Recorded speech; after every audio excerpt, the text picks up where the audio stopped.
Evening class.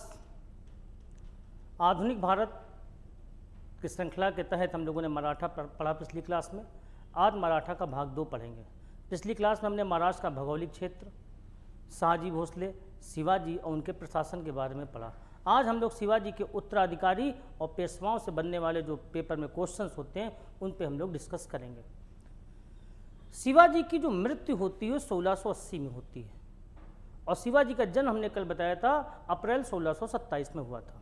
Shivaji की मृत्यु के बाद जो लड़ाई होती है वो उत्तराधिकार की लड़ाई होती है, क्योंकि शिवाजी की कई शादियां हुई थीं तो पुत्र थे, आपस में विवाद भी था इस तरीके का। शिवाजी की मृत्यु के समय शिवाजी का जो ज्येष्ठ पुत्र था जिसका नाम संभाजी था, उसके पिता और पुत्र के जो बीच संबंध थे वो बिगड़े हुए थे। थोड़ा दुष्ट प्रकृति का था, अभिमानी टाइप का संभाजी था, शिवाजी से उसकी पटती नहीं थी।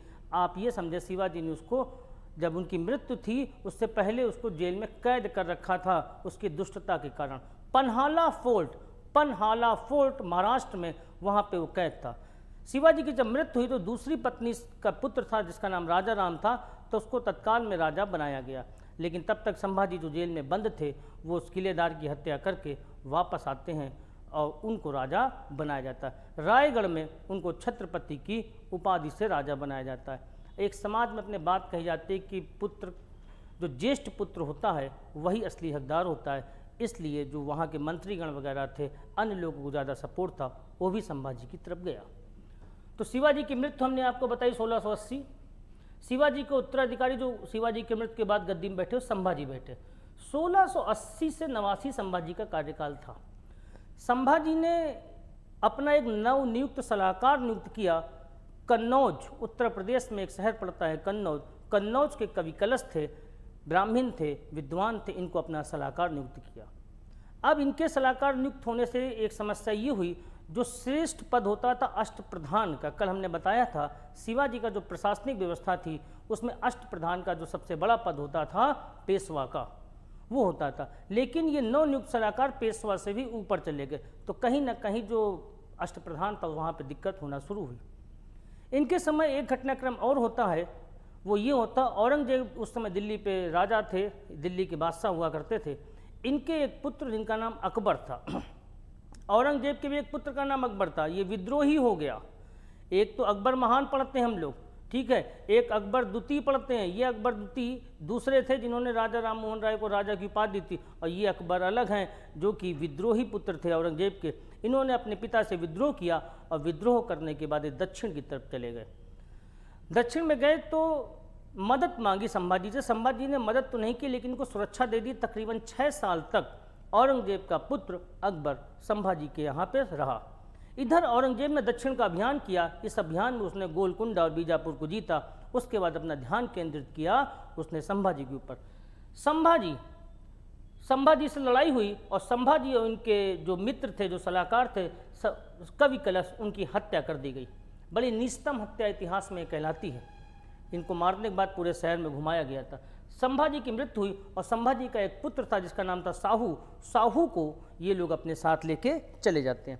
साहू को अपने साथ लेके चले जाते हैं। ससम्मान 19 साल साहू मुगल दरबार में रहेगा, लेकिन कैद के रूप में, सम्मान के साथ, जेल में नहीं, लेकिन वहीं पे ऐसे बंधक रहता है 19 साल तक।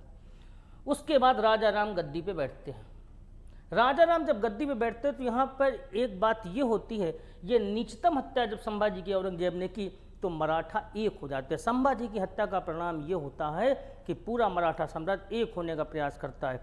संभाजी की वाइफ येसुबाई थी, इनकी पत्नी का नाम येसुबाई था, ठीक है। राजा राम दूसरी पत्नी के पुत्र थे शिवाजी के। गद्दी पे ये बैठे, येसुबाई ने राजा राम का साथ दिया। अब राजा राम के नेतृत्व में मुगलों से संघर्ष जारी रहा। इसमें येसुबाई भी मदद करती रही। येसुबाई की आगे चल के मृत्यु हो जाती है। राजा राम की मृत्यु होती है 1700 में। 1789 से लेकर 1700 तक राजा राम की मृत्यु हो गई। आपको बता दें राजा राम गद्दी पे नहीं बैठे, ये बोलते रहे हम लोगों ने साहू को अपना छत्रपति माना है और ये हम उसके प्रतिनिधि के रूप में यहाँ पे कार्य कर रहे हैं। क्योंकि संभाजी के बाद इनका जो बड़ा बेटा था साहू, जो कि कैद में चला गया था, उसको छत्रपति मान लिया गया था और राजा राम प्रतिनिधि के रूप में यहाँ कार्य करते रहे। राजा राम ने अष्टप्रधान में एक प्लस और किया, अब 9 लोग बन गए। प्रतिनिधि नामक एक पद बढ़ाया। अब यहाँ पे अष्टप्रधान 9 लोगों को बन जाता है। राजा राम की मृत्यु के बाद शिवाजी द्वितीय गद्दी पे बैठते हैं। ये अल्पवयस्क थे, छोटे थे उम्र में। टाइमिंग इनकी 1700 से 1707 होती है। इनकी माता ताराबाई थी। ताराबाई बोल्ड महिला थी, अपने अल्पवयस्क पुत्र को लेकर गद्दी पे बैठती हैं और शासन को संभालती हैं। यहाँ पे क्वेश्चन समझिएगा, ये 1707 है।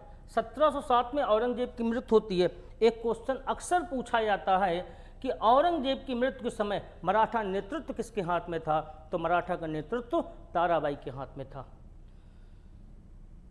ताराबाई यहाँ तक शासन करती हैं अपने पुत्र को लेके। इधर औरंगजेब की मृत्यु होती है। औरंगजेब की मृत्यु के बाद साहू जो कैद था मुगल दरबार में, उसको बहादुर शाह प्रथम यानी मुअज्जम जिनका नाम था, वो दिल्ली के बादशाह, उन्होंने उसको छोड़ दिया। उनके सिपा सालाकारों ने एक सलाह दी कि इनको यहाँ रख के क्या करेंगे। अगर साहू को हम छोड़ते हैं तो साहू निश्चित तौर पर अपने घर जाएगा, दक्षिण की तरफ जाएगा और अपनी ताई ताराबाई से लड़ाई करेगा। चूँकि लड़ाई राज्य की नहीं थी, ये प्रॉपर्टी की लड़ाई थी, ठीक है, एक ही परिवार के थे। हुआ भी कुछ वैसा ही। तारा और साहू के बीच खेड़ा का युद्ध होता है। इस खेड़ा के युद्ध में साहू का जो साथ देते हैं वो देते हैं बालाजी विश्वनाथ। बालाजी विश्वनाथ के सहयोग से साहू युद्ध जीत जाते हैं और अगले छत्रपति बनेंगे साहू जी। लेकिन अब प्रॉपर्टी की लड़ाई थी, कोई एक राज्य दूसरे राज्य पे तो हमला कर नहीं रहा था, तो बात यहाँ पे ये हुई, बंटवारा किया गया। जो उत्तर का क्षेत्र था जिसका मुख्यालय सतारा था वो साहू के हाथ में आया, और जो दक्षिण का क्षेत्र था जिसका मुख्यालय कोल्हापुर था वो आता है तारा के हाथ में। तारा अपने पुत्र के साथ दक्षिण वाले हिस्से में चली गई और ये काम होने लगा। दोनों अपना शासन करने लगे। आगे चल के 1750 में एक संधि होगी, इतिहास में संगोला की संधि के रूप में जानी जाती है, और ये संधि होती बालाजी बाजीराव और राजा राम द्वितीय। ये जो राजा राम द्वितीय हैं ये शिवाजी द्वितीय का दत्तक पुत्र है, एडॉप्टेड सन था। इनके बीच हुई और यहाँ से तय हुआ अब जो मराठा की सर्वोच्च ताकत होगी वो पेशवा के अंतर्गत आएगी। ये 1750 का संगोला की संधि है। साहू छत्रपति बन जाते हैं। अच्छा, साहू का जो छत्रपति का काल था वो 1708 से लेकर 1749 तक था, ठीक है, 1708 से लेकर 1749 तक, और 50 में संगोला की संधि होती है। अब इसके बाद पेशवा को हम लोग देखते हैं। चूंकि पेशवा बड़ा पद था, बड़ा पद का मतलब अष्टप्रधान में पेशवा सबसे उच्च पद था, लाइक के प्रधानमंत्री की ताकत होती थी। पहले पेशवा बने बालाजी विश्वनाथ 1713 से 1720, और ये जो पेशवा थे ये साहू की मदद के कारण इनको साहू जी ने बनाया। ये भी काफ़ी विद्वान और बहादुर व्यक्ति थे। इनको मराठा राज्य का दूसरा प्रवर्तक कहा जाता है। मराठा राज्य का दूसरा प्रवर्तक कहा जाता है। दिल्ली की संधि, दिल्ली की संधि आप अंदाज़ा लगाएं, मराठा दिल्ली की राजनीति में इंटरफेयर करने लगे थे। ये वो दौर था जब उत्तर मुगल काल चल रहा था और दिल्ली में सैयद बंधु, जिनको इतिहास में किंग मेकर कहा जाता है, उनसे मिलकर फर्रुखसियत को गद्दी से हटाया और उसके बाद रफ़ी-उद-दर्जात को गद्दी पे बिठाया गया। इस इंटरफेयर करने से मराठाओं की ताकत बढ़ना शुरू हो गई। 1720 में जब इनकी मृत्यु होती है, इनकी मृत्यु के उपरांत इनका पुत्र बाजीराव प्रथम गद्दी पे बैठता है 1720 से 1740। इस पर एक मूवी भी बनी है, बाजीराव मस्तानी, देखी होगी। पिक्चर की स्टार्टिंग ही वहीं से दिखाई गई है, आप लोग मूवी देखे होंगे, कि जहाँ पे बालाजी विश्वनाथ की मृत्यु हो जाती है और उनके उत्तराधिकारी का चयन होता है, ठीक है, वहाँ से ही पिक्चर की स्टार्टिंग की गई है। जब इसका जन्म हुआ था बाजीराव को तो ये कहा गया था अल्पायु होगा आपका पुत्र बालाजी विश्वनाथ की संतान, और जब ये बड़ा हुआ अल्पायु में ख़त्म हुआ, 40 साल की आयु में। 40 साल में 40 लड़ाइयाँ लड़ी, 40 जीती। बाजीराव एक बड़ा नाम बना। बाजीराव ने पालखेड़ा में निज़ाम को हराया। पालखेड़ा के युद्ध में निज़ामों को हराया, जिनका हैदराबाद का क्षेत्र हुआ करता था, और वहाँ से ये तय हुआ कि महाराष्ट्र में सर्वोच्च कोई सत्ता होगी तो मराठा पावर होंगे और उनके मुखिया होंगे छत्रपति। और छत्रपति ये भी कौन थे? साहू जी थे। क्योंकि 1720 से 40 की बात चल रही है और इसमें हमने बताया था 1749 साहू जी छत्रपति रहते हैं। एक संधि हुई थी मुंशी शिवगांव की संधि। पालखेड़ा के युद्ध में मुंशी शिवगांव की संधि ये हुई। इनके बड़े युद्धों में जो विजय प्राप्त की, मालवा जीता, गुजरात जीता, बुंदेलखंड जीता। बुंदेलखंड की वही जीत थी जब बंगस खान ने बुंदेलखंड पर हमला किया तो बुंदेलखंड से एक बुलावा आया मराठाओं की तरफ को कि आप आए हमको बचाएं। बाजीराव के नेतृत्व में सेना जाती है, जीतती है, बुंदेलखंड के राजा को जीत दिलाती है। उसके एवज में वो कुछ उनको सामान देते हैं, सोने चांदी जेवरात। उसी में एक नर्तकी देते हैं जिसका नाम मस्तानी था, और जो मूवी का टाइटल रखा गया था मस्तानी बेगम, वो तो खैर मूवी थी। तो नर्तकी थी मस्तानी बुंदेलखंड से। उसके बाद दिल्ली पर आक्रमण किया। कहा जाता है 400 से 500 घोड़े लेके दिल्ली बाजीराव चला गया, और वहाँ के जो राजा थे, सुल्तान बादशाह थे, वो उसका कुछ नहीं कर पाए। और तब आश्वासन इसको दिया कि 13 लाख रुपए साल आपको मिलेंगे, आप यहाँ से वापस चले जाओ। मतलब एक था ले रहे थे कि अगर हम 400-500 लोग अगर दिल्ली चले जाएं तो दिल्ली की इतनी ताकत नहीं है कि हमको रोक पाएँ। ये बाजीराव की हिम्मत थी। बाजीराव कहा करते थे कि कृष्णा नदी से लेकर अटक तक हम भगवा फहराएंगे। कृष्णा दक्षिण में बहती है, अटक लाहौर के पास है नदी, मतलब पूरा दक्षिण से लेकर उत्तर तक भगवा ही भगवा होगा। जब ये दिल्ली से वापस जा रहे थे तो दिल्ली के बादशाह ने निज़ाम से कहा कि इनको रोको, ये परेशान कर रहे हैं। तो निज़ाम और बाजीराव के बीच भोपाल का युद्ध होता है। उसमें बाजीराव फिर से निज़ाम को घेरता है और संधि होती दुरई सराय की संधि, भोपाल युद्ध के नाम से ही जाना जाता है। कोंकण विजय की, बसीन विजय की, इतनी जीतने के बाद सबको मालूम है कि ऐसा कहा जाता है कि मस्तानी के प्यार में आसक्त हो गए थे और बाद में इनका देहांत हो गया। बाजीराव के बाद जो इनका पुत्र था, ये देखिए पुत्र ही, यानी बालाजी विश्वनाथ के बाद पेशवा का जो पद था वो वंशानुगत हो जाता है। अब इनका पुत्र बालाजी बाजीराव गद्दी पे बैठा। टाइमिंग बनती है 1740 से 1761। अब ये जो 1761 है, ध्यान रखिए पानीपत का युद्ध है यहाँ पे, ठीक है। 1761 ये छोटा क्वेश्चन है, अक्सर ही बनता है। बालाजी बाजीराव पे क्वेश्चन बनता है नाना साहब किसे कहा जाता है, तो नाना साहब बालाजी बाजीराव को नाना साहब की संज्ञा दी जाती है। नाना साहब कहीं हैं, एक 1857 क्रांति में हम लोग नाना साहब देखेंगे। पेशवा को किसको कहा जाता है, तो बालाजी बाजीराव को देखेंगे। अभी हम लोग 12 भाई परिषद आगे देखेंगे तो वहाँ पे नाना फडणवीस होंगे, ठीक है। इनको नाना साहब कहा जाता है। दिल्ली तक ये लोग जा चुके थे, दिल्ली लगभग जीत चुके थे, और वहीं से इनको मिल गया था पूरे देश में चौथ वसूल करने का अधिकार। पूरे देश में चौथ वसूल करने का अधिकार प्राप्त हो गया था बालाजी बाजीराव के टाइम पे। दिल्ली जीतने के बाद इन लोगों की आकांक्षाएं और बढ़ी और दिल्ली के ऊपर गए पंजाब तक। पंजाब में उस समय अहमद शाह अब्दाली जो लुटेरा था उसका सहायक शासन कर रहा था और उसमें विवाद हुआ। उस विवाद का जो परिणति निकली वो निकली पानीपत का तृतीय युद्ध। 14 जनवरी 1761 को पानीपत का युद्ध अहमद शाह अब्दाली और मराठाओं के बीच लड़ा जाता है।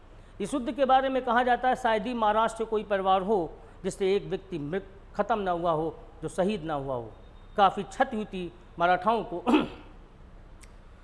पानीपत का तृतीय युद्ध, मराठे ये युद्ध शायद जीत जाते, ये ओवर कॉन्फिडेंट में युद्ध हार गए। अति आत्मविश्वास, आपको पता होगा या नहीं पता होगा तो हम बता दें, ये विथ फैमिली गए थे युद्ध लड़ने, अपने परिवार को लेकर युद्ध लड़ने गए थे। यानी अगर मैप में देखो महाराष्ट्र से पानीपत यानी हरियाणा गए होंगे, ठीक है, तो विथ फैमिली गए थे लड़ने। जबकि कहीं लड़ाई पे जाया जाता तो फैमिली को कहीं सुरक्षित रखा जाता है, इसलिए लेके गए थे कि इनको जीत सुनिश्चित दिख रही थी। दूसरा, इनके जो नेतृत्व करता तो उसमें विवाद था। सदाशिवराव और विश्वासराव, एक बालाजी बाजीराव का पुत्र था, एक चचेरा भाई था। पुत्र 19 साल का था, 19 साल का लड़का नेतृत्व कर रहा था, लेकिन विश्वासराव के हाथ में वास्तविक कमान थी। दूसरा, इनका तोप खाने का जो प्रधान था वो इब्राहिम गारदी था।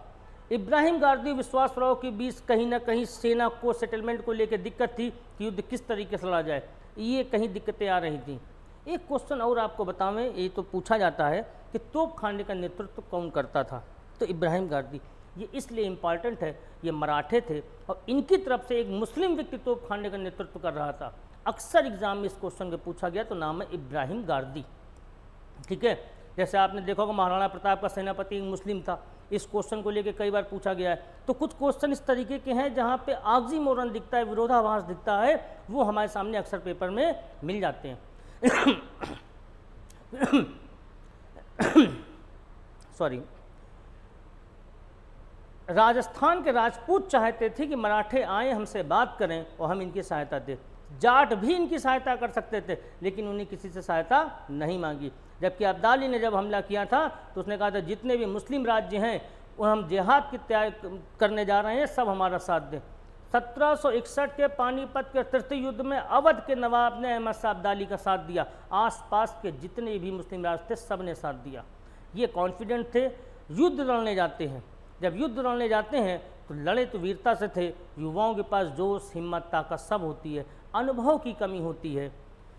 अब्दाली को कहीं पता चला कि ये अपनी फैमिली के साथ आए हैं, उसने अपने लड़ने की रणनीति बदल दी। मैदान के ऊपर कैप्टन की जो एक भूमिका होती है बहुत महत्वपूर्ण होती है। अब्दाली इसमें माहिर था। उसने दो तरीके से लड़ाई लड़ी, फैमिली पे अटैक किया, इनको भी अटैक किया। अब मराठे ये फंस गए अटैक करें कि डिफेंस करें, और लड़ाई हारे। यहाँ पे एक दो क्वेश्चन और बनते हैं। एक क्वेश्चन तो फिलहाल बनता है कि पानीपत के युद्ध में मराठों की तरफ से मैदान छोड़ के कौन भाग गया था? तो मल्हार राव मैदान छोड़ के भाग गए थे। मल्हार राव ये मैदान छोड़ के भाग गए थे। एक व्यक्ति और भागे थे, लेकिन वो घायल होने के बाद भागे थे, उनका नाम था महादजी सिंधिया। पानीपत का युद्ध का जो निर्णय बना वो ये मिला कि अब्दाली की जीत हुई और मराठे हार गए। लेकिन जीत भी उसकी ये थी कि ये मान लीजिए कि अगर मराठे शहीद हो गए, मृत्यु को प्राप्त हुए, तो वो भी कोमा में चला गया। दिल्ली बेचारी चुपचाप बनी रही। ना दिल्ली को लूटने वाले अहमद शाह अब्दाली को लाभ हुआ, ना दिल्ली पर शासन करने वाले मराठाओं को कोई लाभ हुआ। इस युद्ध का परिणाम एक व्यापारी के माध्यम से बालाजी बाजीराव को पहुंचाया गया। उस व्यापारी ने एक कूट वाक्य में बोला कि 2 मोती समुद्र में विलीन हो गए, 2 मोती समुद्र में विलीन हो गए और सोने चांदी की मोहरों का तो पता ही नहीं। इस कूट वाक्य से बालाजी बाजीराव समझ गए उनको अटैक आता है, उनकी तबीयत खराब हो जाती है, बाद में उनकी मृत्यु हो जाती है। यहाँ 2 मोती का मतलब था आपका पुत्र और आपका चचेरा भाई दोनों शहीद हो जाते हैं, और कितनी असंख्य सेना मारी गई इसका अंदाजा नहीं है। इसके बाद माधवराव जो इनके पुत्र थे वो बने, लेकिन ये कम उम्र के थे, तो इसलिए इनके चाचा रघुनाथ राव का इनको पर हाथ था। रघुनाथ राव को राघोवा भी बोलते हैं। जब ये थोड़ा बड़ा हुआ माधवराव, तो इसने अपने चाचा का हाथ अपने ऊपर से हटाना का प्रयास किया और स्वच्छंद निर्णय लेने की बात की। ये उसी प्रकार से था जैसे बैरम खां तब तक संरक्षक थे, जब अकबर बड़ा हुआ तो बैरम खां का पत्ता साफ किया गया। रघुनाथ राव को बात अच्छी नहीं लगी, रघुनाथ राव को हटाया गया, और फिर इस समय जो साथ दे रहे तो नाना फडणवीस साथ दे रहे थे। लेकिन मराठाओं के बीच फूट का जो बीज बोने वाला व्यक्ति था वो रघुनाथ राव हुआ करते थे। माधवराव को पेशवाओं में महान कहा जाता था, लेकिन इनकी भी मृत्यु बीमारी के कारण जल्दी ही हो गई। कहा यह जाता है कि पानीपत के तृतीय युद्ध से जाता इसकी कम उम्र में अल्पायु मतलब कि अल्प समय में मृत्यु जो हुई वो मराठाओं के लिए ज़्यादा घातक साबित हो गई। रघुनाथ राव यहाँ पे मराठाओं में फूट डालते हैं। आगे चल के कुछ पेशवा और बनते हैं, लेकिन वो बात नहीं बनती है मराठा साम्राज्य कैसे चलाया जाए। तो नाना फडणवीस के नेतृत्व में बनाई जाती है 12 भाई परिषद। ये क्वेश्चन कई बार पूछा गया है, 12 भाई परिषद का संबंध कहाँ से था? तो मराठाओं के संचालन से था, और इसका नेतृत्व नाना फडणवीस कर रहे थे। आगे चल के मराठा आपस में फूट हो जाती है और टूट जाते हैं। एक बहुत बड़ी ताकत मराठा थे, जो कि दिल्ली भी जीत सकते थे, पूरे भारत पे इनका कब्जा भी हो सकता था। अंग्रेज़ बोलते थे मराठाओं के बारे में, अगर मराठा एक हो जाएं और ये चाहें तो हमको 24 घंटे में भारत छोड़ना पड़ेगा, लेकिन फूट पड़ गई। आगे चल के ये बढ़ गए। ग्वालियर वाले लोग सिंधिया कहलाए, ये सब मराठे थे। बड़ौदा के लोग गायकवाड़ कहलाए, इंदौर के होलकर हो गए, नागपुर के भोसले हो गए, पूना के पेशवा हो गए, और इस तरीके से मराठा धीमे धीमे टूट जाएगा, और जो एक पूरी ताकत थी मराठा शक्ति की वो पूरी तरीके से समाप्त हो जाती है।